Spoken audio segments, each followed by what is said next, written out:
there is more proof today that inflation is starting to cool. Wholesale prices rose 9.8% in July compared to a year ago. That was better than expected, and it comes on the heels of yesterday's report showing inflation eased in some consumer prices in July. Meanwhile, the weekly jobless claims report shows 262,000 people filed unemployment claims, up 14,000 from the past week. So what's the big picture here? ABC News business reporter Alexis Christoforous breaks it down for us. Alexis, what are your big takeaways from today's inflation report? Let's start there. All right, let's start there because it's more encouraging news on inflation, and we all can use a little bit of that, Diane. We are seeing here that prices at the wholesale level, meaning these are prices that businesses pay for their goods, rose last month, but not as much as expected. So we're starting to see those price increases cool down a little bit. It tells us that prices are still elevated, but that we're starting to see some pricing pressures ease. So definitely two steps here in the right direction. Once again, that big drop in energy helping to, lead the advance or the pacing that we're seeing in prices. And also, supply chains are finally starting to loosen up. And that's another reason why we're not seeing runaway prices at the wholesale and consumer level right now. Now, what are these weeks?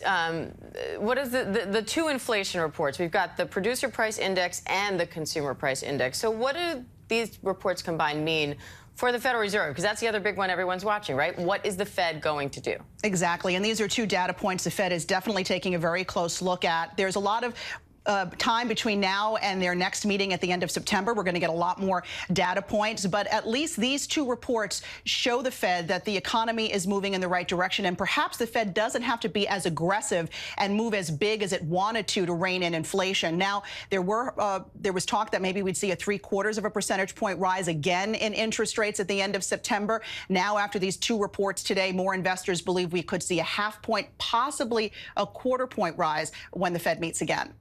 Now, a gallon of regular nationwide gas is now below $4. So that's the first time we've seen that number that low since March. So when you're looking at gas prices specifically, do you expect those to keep falling?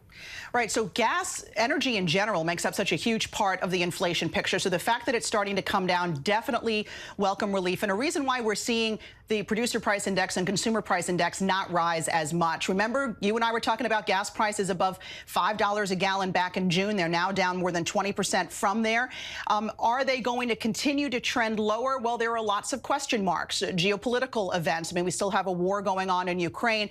And it's also going to depend on how much our refineries are able to churn out. We're going to be entering the thick of hurricane season. And if those knock out some of the refineries along the Gulf, that could also impact the oil on the market. But the interesting thing, Diane, is when prices spiked, drivers immediately reacted, and they actually started to drive less. This is not something we normally see during the busy summer driving season. People actually drove less in August than they did in July, and a big reason why is those prices. Now, I also want to get your thoughts on the job market, because more people are applying for unemployment benefits. So what does that tell you about the health of the labor market? Because this is the part that we keep hearing shows the economy is strong. And this is another big part of the Fed's puzzle, because a tight labor market means wages need to remain high, means it continues to put pressure on inflation. This week, we saw the number of people applying for unemployment benefits rising for the second straight week, now hanging out at its highest level since about November, but still at historically low levels. Big picture here, it tells us that we still have a tight labor market. Things are starting to moderate. We're seeing some companies, especially in the tech sector, which are very interest rate sensitive, starting to lay off workers or have hiring freezes. But overall, this continues to be a very healthy job market. Last week, we heard that the economy added more than 500,000 jobs as a lot of companies deal with labor shortages. So instead of letting people go, they're trying to hold on to the workers they have so they can meet their demand. All right, Alexis Christoforous, always great to have you. Thank you. Thanks.